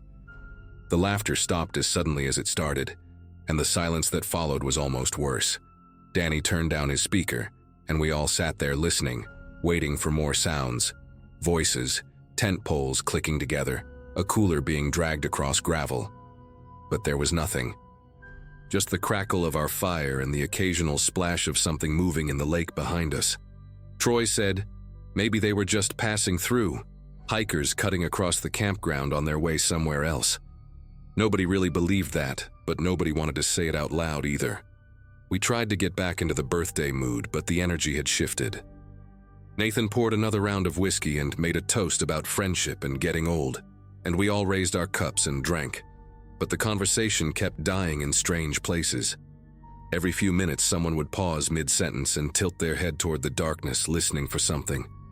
Around 1 in the morning, Jenna said she was tired and wanted to turn in. She and Nathan shared the biggest tent, the green one closest to the fire pit, while Troy and Danny had a smaller blue tent a few feet away. I had brought my own single-person tent and set it up slightly apart from the others, near the edge of our site where the ground was flattest. As everyone started moving toward their sleeping bags, I stayed behind to pour water on the fire and make sure it was fully out. That is when I saw the flashlight beam again. It swept across the tree trunks about 50 yards into the woods, moving slowly from left to right, and then it stopped. The light held steady for maybe 10 seconds, pointed in my direction, and I could feel it like a physical weight on my chest. Then it clicked off and the darkness rushed back in. I stood there, frozen with the water jug still in my hand, my heart slamming against my ribs, trying to convince myself I had imagined it. I did not tell the others what I saw. Part of me thought I was being paranoid, letting the weird laughter from earlier get into my head. I finished putting out the fire and crawled into my tent, zipping it shut behind me with shaking fingers. For a long time, I just lay there on top of my sleeping bag, fully clothed, staring at the nylon ceiling and listening. The campground was dead quiet now. No wind, no animal sounds, nothing except the occasional creak of branches settling. I must have drifted off at some point because the next thing I remember is waking up to hushed voices. It was Troy and Danny talking outside their tent in urgent whispers. I checked my phone and saw it was almost 3 in the morning. I unzipped my tent as quietly as I could and crawled out into the darkness, and Troy immediately grabbed my arm. He pointed toward Site 16 and told me to look. There was a figure standing at the edge of the empty campsite, maybe 40 feet from where we were. I could barely make out the shape in the darkness. A person, definitely a person, standing completely still and facing our direction. No flashlight, no movement, just standing there like they were watching us. Danny was breathing fast beside me, asking what we should do, but none of us had an answer. Troy grabbed a heavy flashlight from his tent and clicked it on, swinging the beam toward Site 16. The figure was gone. Just the empty fire pit and the wooden post with the number on it, and the dark wall of trees beyond. We swept the light back and forth across the tree line, but there was nobody there. No movement. Nothing to prove what we had all just seen. Danny wanted to wake up Nathan and Jenna, but Troy said we should wait. Said maybe it was just some drunk camper from another site wandering around lost. I knew that was not true, and I think Troy knew it too. But saying it out loud made everything feel slightly less insane. We agreed to take shifts staying awake and watching, and I volunteered for the first one. Troy and Danny went back into their tent, but I could hear them whispering for a long time before it finally went quiet. I sat on the picnic table bench with the flashlight in my lap, scanning the darkness every few seconds, my ears straining for any sound. An hour passed with nothing. Then another. By the time the sky started showing the faintest hint of gray on the horizon, I had almost convinced myself the whole thing was some kind of shared hallucination, brought on by too much whiskey and not enough sleep. That is when I heard the footsteps. They came from behind me, from the direction of the lake, soft crunching sounds on the gravel and pine needles that covered the ground near the water. I spun around and raised the flashlight, but the beam only reached so far, dissolving into the mist that had started rising off the lake surface. The footsteps stopped. I held my breath and listened, and in that silence I heard something else. A low chuckle, barely audible, coming from somewhere in the fog. It was the same kind of laughter we had heard earlier, but this time it was just one voice, and it was close, maybe 20 feet away in the darkness. I wanted to yell for the others, but my throat had clamped shut. The chuckling stopped, and then I heard the footsteps again, faster now, moving away from me toward the parking area where we had left the cars. I finally found my voice and shouted for everyone to wake up, and within seconds Nathan came bursting out of his tent, asking what the hell was going on. I pointed toward the parking lot and we all grabbed whatever we could find. Flashlights, a hatchet Nathan had brought for firewood, a heavy metal thermos, and moved together through the darkness toward the cars. The parking area was about 100 yards from our campsite, connected by a narrow gravel path that wound through the trees. We moved in a tight group with Nathan in front and me bringing up the rear, flashlight beams cutting wild patterns through the darkness. Jenna was crying softly, asking over and over what was happening, and none of us had anything to tell her. When we reached the clearing where the cars were parked, Nathan stopped so suddenly that Troy walked right into his back. Our car, the only car since we had all driven up together in my SUV, sat alone in the gravel lot, tilted at a strange angle. Even before we got close enough to see the damage, I knew what had happened. All 4 tires had been slashed, the rubber hanging in ribbons around the rims. The whole vehicle sunk down onto its axles like a dead animal. Nathan circled the car with his flashlight, counting the cuts, and his voice cracked when he said there were at least 2 deep gashes in each tire. Whoever did this had taken their time. They had been thorough. Danny pulled out his phone to call for help, but there was no signal, not even a single bar. And when the rest of us checked our phones, it was the same story. We were 3 hours from home with no way to drive and no way to call anyone. Troy said we needed to walk to the ranger station near the entrance, that it was only about a mile down the main road, and someone would be there, or at least there would be a landline phone we could use.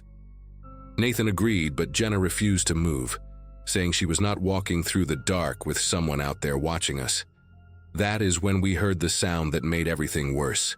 A tent zipper, the distinctive ripping noise of nylon teeth separating, coming from the direction of our campsite. We had left everything behind when we ran to check the cars, our supplies, our bags, everything. The 5 of us stood paralyzed in the parking lot, listening to the sounds of someone going through our camp. I heard a cooler lid slam shut, something heavy being dragged across the ground. Then that laughter again, louder this time, echoing through the trees like whoever was making it wanted us to hear. Jenna grabbed Nathan's arm and begged him to do something, but what could any of us do? There was one of them that we knew of, maybe more, and they clearly knew this place better than we did. They had been watching us all night, waiting, and now they had us exactly where they wanted us. Nathan made the call. We were going to the ranger station, all of us together, and we were going now. He handed the hatchet to Troy and told Danny to grab the biggest rocks he could find. Jenna was still shaking, but she nodded and fell into line between me and Nathan. We started down the main road, moving fast, flashlights pointed straight ahead. The road was paved but narrow, with thick woods pressing in on both sides, and every shadow looked like a person waiting to step out. About halfway to the ranger station, we heard footsteps in the trees to our left, keeping pace with us, crunching through the underbrush maybe 30 feet away. Nobody said anything. We just walked faster, almost running, our breath coming in ragged gasps. The footsteps matched our speed. Then they started getting closer. I could hear branches snapping, leaves rustling, and underneath it all that same low chuckling sound, like this was all some kind of game. Danny screamed and hurled one of his rocks into the darkness, and for a moment everything went silent.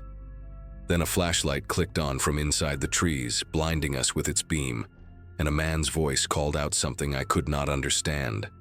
Words that sounded slurred and wrong, like someone speaking through a mouthful of water. Troy raised the hatchet and shouted that he would kill anyone who came near us, and I believed him. I really did. The flashlight clicked off and we ran. We made it to the ranger station just as the sky was turning pink with dawn. The building was dark, but there was an emergency phone box mounted on the outside wall, and Nathan broke the glass with his elbow and dialed 911. The police arrived within 40 minutes, 2 county sheriff vehicles with lights flashing, and we told them everything while sitting on the tailgate of a patrol car wrapped in shock blankets.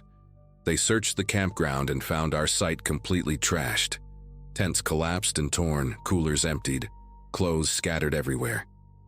They found footprints all around our camp, boot prints that did not match any of our shoes, and more prints leading into the woods toward an old service road that was not on any public map. A deputy told us they had received similar reports before, that there was a man who lived rough in these woods, a drifter with a history of mental illness who had been spotted near the campground several times over the past few years, but always disappeared before anyone could catch him. They never found him that morning either. We gave our statements and a tow truck came for my ruined car, and Nathan's dad drove 3 hours to pick us all up. None of us talked much on the ride home. Jenna broke up with Nathan a few weeks later, said she could not look at him without thinking about that night. Troy still refuses to go camping anywhere. And me, I still think about that man in the woods sometimes. Still wonder what would have happened if we had stayed in our tents, if we had not heard those footsteps moving toward the parking lot. The police said he probably just wanted to scare us, that drifters like him usually do not actually hurt anyone. But I remember that laughter, the way it sounded like he was enjoying himself, like we were the most fun he had in years. And I remember those slashed tires, the careful, deliberate cuts, and I know that whoever he was scaring us was not the only thing on his mind that night.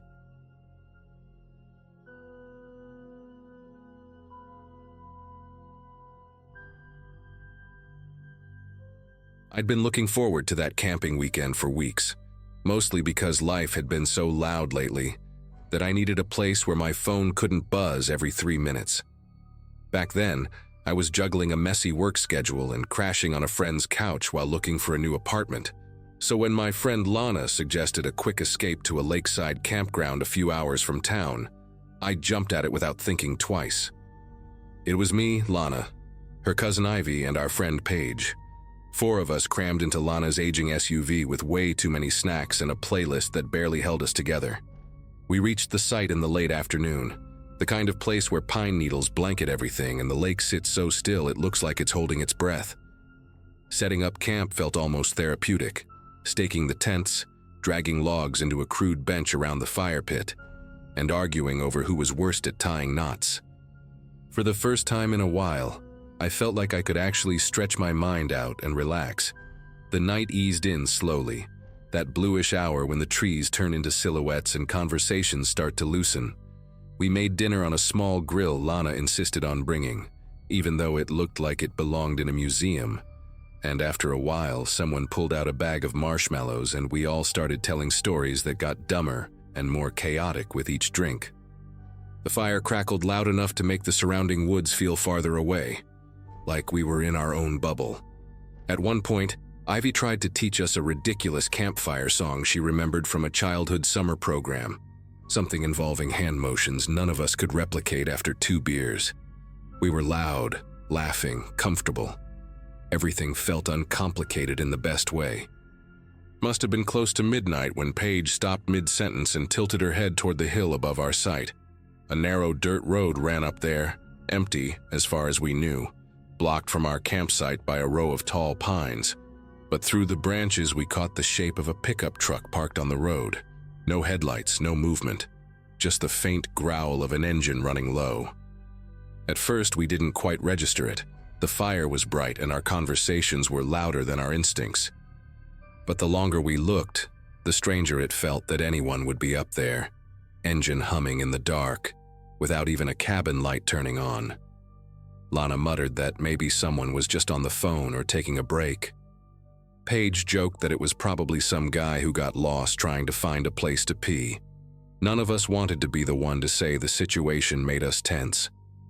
Eventually the truck rolled away, slow enough that we heard gravel shift, and the mood drifted back to normal. We pretended we weren't still thinking about it as we put out the fire and shuffled into our tents. I shared a tent with Lana, and we lay there talking quietly until the conversation thinned and sleep started pulling us under. Sometime deep in the night, I snapped awake to the sound of footsteps, measured steps heavy enough to compress the soil but soft enough that whoever it was didn't want to be noticed. I held my breath, listening as those steps moved between the tents, one pass then another, followed by a faint clink near the fire pit. Lana whispered something I couldn't make out, and for a long moment we just lay there, barely breathing, waiting for the sound to continue. But eventually the night fell silent again, and neither of us dared unzip the tent to check. By the time pale light began filtering through the tent fabric, my nerves felt stretched thin from a night of half-sleep. The others emerged around the same time, each of us pretending we'd rested fine until Ivy admitted that she'd heard someone brushing past her tent sometime before dawn. Paige said she thought she heard low breathing outside her door flap, but convinced herself it was the wind because the alternative made no sense in a place so remote. None of us wanted to bring up the truck again, but the memory of its silent shape hovering on the ridge stuck with us like a burr you can't shake off. We gathered around what was left of the fire pit as the sky shifted from gray to gold, trying to act like people who'd simply had an ordinary night outdoors. Lana walked toward the cooler to start breakfast, only to stop abruptly and call us over. The lid hung open and most of the food we'd packed was gone, Not dragged out or torn apart by animals, just removed, neatly, intentionally. Some wrappers were stacked to the side like someone had gone through everything with a purpose. Our campsite didn't show any signs of wildlife poking around. No claw marks, no scattered trash, no tracks that looked like anything but boot prints. The kind you don't expect to see when you know the only shoes among your group belong to 4 women wearing sneakers with very different soles. Ivy pointed out a set of prints circling the fire area, deep and crisp, as if made only a couple of hours earlier when the ground was still damp. That realization sent a shiver through our group. Not panic exactly, but an unsettling awareness that someone had been studying our space while we slept. Paige backed away from the fire pit and moved toward her tent, saying she wanted to grab her phone to check the time.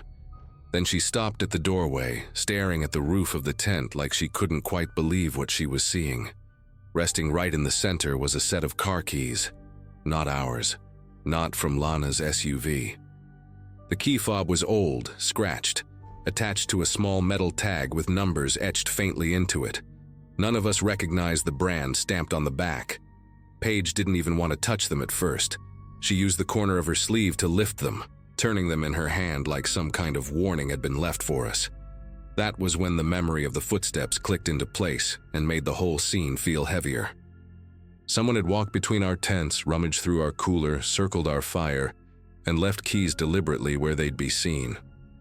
Lana's voice shook a little when she suggested maybe the keys belonged to someone who stopped by during the night for help. But if that were true, why not say something? Why not call out, and why take our food? We all kept scanning the tree line and the ridge above, half expecting to see that same truck watching us again. The woods around us felt unusually still, almost like the morning was waiting for us to decide our next move. Lana was the first to suggest packing up, and none of us argued. We moved quickly, not talking much, just collecting our things in a rhythm that bordered on frantic. Every few minutes, one of us would glance at the dirt road above the hill, expecting that truck to appear again. The morning air carried a calm that didn't match the atmosphere inside our circle. Even the birds felt quiet, like they were keeping their distance. I remember stuffing my sleeping bag into its sack with far more force than necessary, wanting nothing more than solid walls and a locked door. It didn't help that the boot prints around the campsite seemed clearer in the early light, as if the person who left them had lingered longer than we first thought. Once everything was in the car, Paige insisted we walk the perimeter one more time to be sure we hadn't missed anything important. I didn't want to, but leaving without checking felt worse.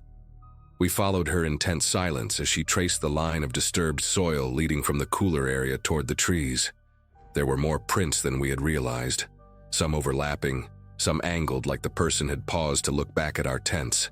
A broken twig here, a faint scuff on a rock there.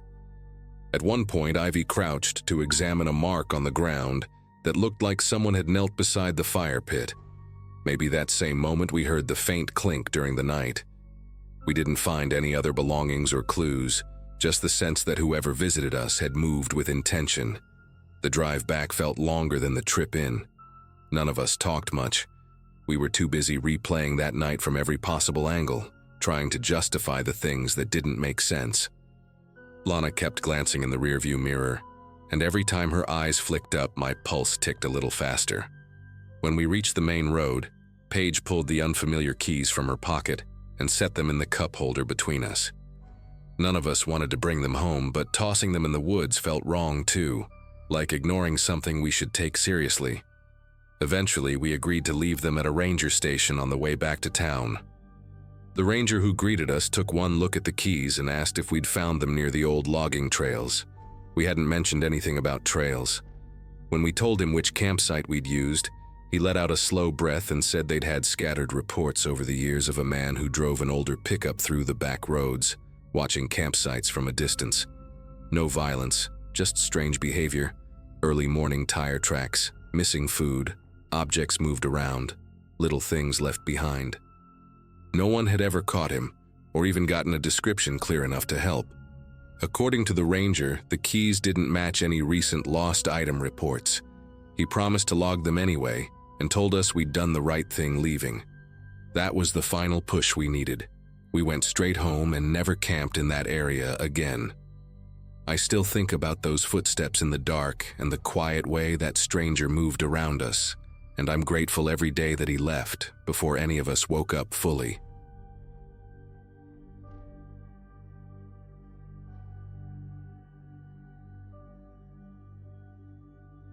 Camping at Pine Hollow State Park with my younger sister, Emily, was supposed to be a break from the noise of our everyday lives.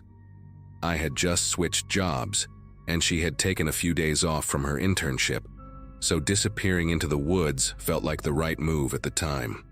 We picked a small, isolated campground near a lake, the kind of spot where you can hear water brushing against the shore if everything else stays quiet. The evening felt peaceful enough. Soft breeze, fire crackling, the smell of pine settling around us. Nothing that hinted anything strange was coming. We talked about work, about our parents, about how we both missed summer trips we used to take as kids. By the time we zipped up the tent for the night, it felt like life had slowed down just enough to breathe. Somewhere deep into the night, I woke up without knowing why. It wasn't cold, and there wasn't any obvious noise at first, just the usual nighttime sounds. Branches shifting, insects humming. Emily was asleep next to me, curled inside her sleeping bag. I was about to lie back down when a faint whisper crept through the fabric of the tent. It wasn't wind, and it wasn't some animal moving around. It was a voice, low, quiet, dragging the syllables like someone trying not to be heard. And it said my name. Not shouted, not spoken normally. More like someone right outside our tent trying to get my attention without waking anyone else in the world. I thought I imagined it. I held my breath, listening, trying to figure out whether it was coming from the lake or the trees behind us. Then it said Emily's name, in that same breathy, drawn-out way. My sister stirred a little like she was dreaming, but she didn't wake up. I leaned closer to the tent wall, trying to see if someone's shadow would show through the fabric, but there was nothing. No footsteps, no crunch of leaves, just that whisper slipping between the trees, repeating our names like whoever it was knew exactly who we were. I told myself some campers nearby must have overheard us earlier and were messing around. It was the only explanation that didn't make me want to unzip the tent and run. In the morning, we walked the whole campground expecting to find a group of teenagers laughing about their brilliant prank. But every site was empty, not just empty, untouched. Picnic tables with a thin layer of pollen, charcoal grills without a single ember, fire rings that hadn't been disturbed in days. When we reached the small trail office by the entrance, the ranger checking his inventory told us we were the only people who had checked in the night before. His tone was casual, but he gave us a look like he was waiting for us to mention something. When I finally asked if he'd heard anything strange during the night, he paused just long enough to make my chest tighten, then said, "Visitors sometimes report voices in the woods, calling them by name, and that it usually happens right before someone vanishes on one of the trails." We tried to laugh it off as we walked back to our campsite, but the ranger's comment hung in the air like humidity before a storm. Emily kept glancing toward the tree line, the way you do when you feel like someone might step out at any second. I kept trying to think logically. Maybe the ranger was just trying to scare us into staying on marked trails. Maybe he exaggerated the stories. Maybe the whispers were just the wind shaping itself strangely through the branches. But none of those explanations lined up with the fact that the voice had used our names, spoken clearly enough that I recognized the exact tone. As we cleaned up the campsite and decided to take a short hike anyway, I kept replaying that whisper in my head, trying to convince myself it wasn't as clear as I remembered. The trail we picked was quiet in a way that didn't match the early afternoon light. Birds weren't making much noise, and even the leaves overhead seemed still, as if the whole forest was waiting for something. Emily walked ahead of me, pointing out weirdly bent trees or tracks in the dirt, trying to distract us, but neither of us could completely shake the tension crawling between us. At one point, we reached a fork in the path, and a wooden sign pointed left toward the overlook. I suggested going that way, But Emily hesitated, staring into the cluster of trees on the right trail as if something there had pulled her attention.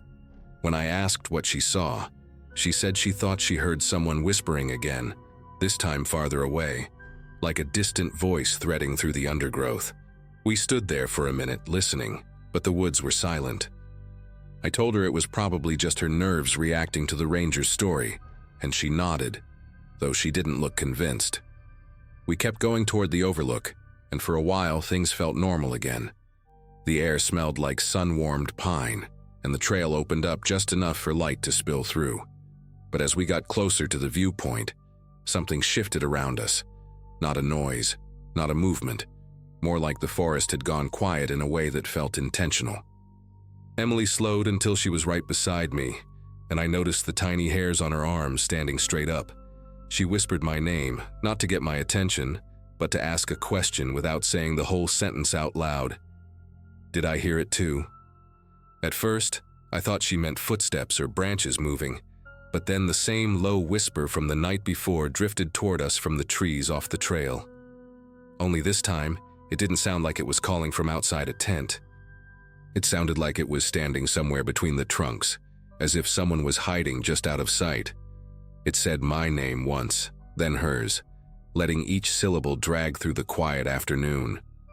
Emily's grip tightened on my arm, and every instinct in me pushed to get her away from that stretch of forest. We stepped backward, slow at first, then quicker, not turning our backs to the trees until we reached the fork again. Whatever was in those woods knew who we were. And it didn't sound confused or lost. It sounded like it wanted us to follow. Back at the campsite, we didn't even sit down. We threw everything into the trunk of my car with the kind of coordination that comes from shared panic, neither of us needing to say much. The woods around us felt different from the night before, brighter but somehow heavier, as if the sunlight was just a thin layer stretched over something waiting underneath. I kept expecting to hear that whisper thread between the trees again. Emily kept glancing toward the narrow path that led down to the lake, as though someone might walk up from the shoreline at any second. We weren't talking anymore. Every few seconds, one of us would pause and listen, trying to catch any sound that didn't belong. Even the breeze pushing through the pines seemed too quiet. Once we were in the car, the relief was short-lived. The road leading out of the campground cut through a long stretch of dense woods, and the trees leaned close on both sides like they wanted to hide whatever moved beneath them. I focused on the dirt road ahead, but Emily suddenly said my name in a timid, wavering voice I hadn't heard from her since we were kids. She pointed to her phone. She had no signal, but the lock screen kept turning on by itself, displaying a dark, blurry image, as if the phone had snapped a photo from inside her pocket. The picture showed nothing obvious, but the background looked too much like the trail we'd taken earlier. She swore she hadn't touched the camera. I didn't know what to tell her. All I knew was that we had to get out of those woods fast. When we reached the ranger station again, the same man from earlier stepped outside before we even parked, like he already sensed we were coming back. I told him, without much detail, that we'd heard something again on the trail and didn't feel safe staying. He studied us for a moment, then said quietly that people who hear their names in the forest usually describe the same thing, a voice that seems close but never shows itself. Some say it sounds like a family member. Others say it mimics the exact tone of someone they know. And according to him, every missing person case in the park started with that same detail. He advised us to go straight home and not linger anywhere alone between the trees. The certainty in his voice left no room for argument. We drove the entire way back to town without music, without stopping, barely speaking. Emily kept her phone in her lap, screen facing down, like she didn't trust whatever had caused it to light up. I kept replaying everything. The whisper outside the tent, the empty campsites, the voice on the trail, the ranger's warning. That night, neither of us slept well, and for weeks afterward, I'd hear faint noises whenever I passed wooded areas, even small patches of trees near the highway. Nothing ever called my name again, but the memory of how it sounded hasn't faded. I don't know what would have happened if we had followed the voice deeper into the forest. I'm just grateful we left when we did.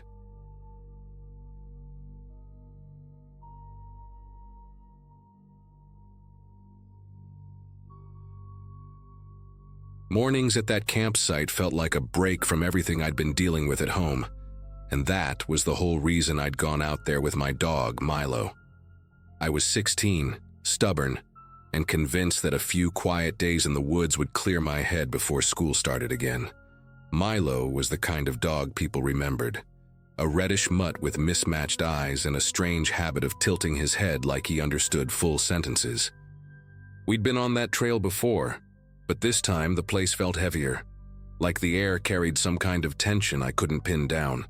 I kept telling myself it was just because the campground was quieter than usual, with only one other spot occupied way down near the stream. I spent most of that day wandering around the area, letting Milo sprint ahead and catch scents, while I tried to settle into the idea of having actual peace for a bit. By late afternoon, the weather had shifted in a way that made the woods seem older, almost watchful. Milo kept pausing, staring toward the thick line of trees behind our tent with his ears pinned forward. Normally he was fearless, the type to chase after any sound without hesitation, but he kept circling close to me like he wasn't sure about something. I tried to laugh it off and tossed him a treat, thinking maybe he was just tired from the hike earlier. The campsite itself had this odd layout: tall pines on 3 sides and an uphill slope behind us where the ground dipped into a shadowy ravine. Every time the wind passed through that direction, the branches scraped in a way that reminded me of someone dragging cloth over bark. I kept pretending not to notice how often I looked back at it. Everything shifted around dusk, right when I was finishing dinner over the fire. Milo perked up suddenly, tail low, nose twitching as he stared again toward the ravine. Before I could say anything, he let out this soft, uneasy whine, one I'd only heard once before, the night he cut his paw on broken glass and tried to hide it from me. Then he trotted toward the tree line, glancing back as if expecting me to follow. I called after him, telling him not to go far, but he slipped between the trees anyway. His footsteps faded fast, swallowed up by the thick layers of pine needles and underbrush. A minute passed, then 2. Then the forest went still in a way that didn't feel normal for that time of day. When I finally called his name, the answer I got made my whole body react in a way I don't have a perfect word for.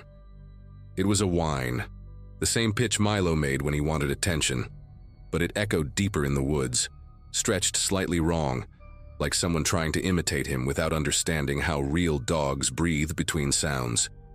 The moment I heard it, I knew it wasn't him. Milo's real whine always had a tremble at the end, like he couldn't hold the note perfectly. This one cut off too clean, almost clipped, like whoever or whatever made it didn't know how to finish the sound naturally. I stood there, staring into the dark patch of trees where the response had come from, feeling this rising certainty that I shouldn't step closer to it, no matter what. I kept calling for Milo, but the woods stayed quiet except for that one strange response I couldn't get out of my head. It replayed in my mind over and over, the too clean ending, the way it seemed to come from farther away than Milo could have run in that short time. I waved my flashlight toward the trees, the beam catching on uneven patches of branches that looked like they'd been disturbed recently. Normally, Milo would have barked back or come sprinting toward the light, crashing through bushes without a care. But there was nothing.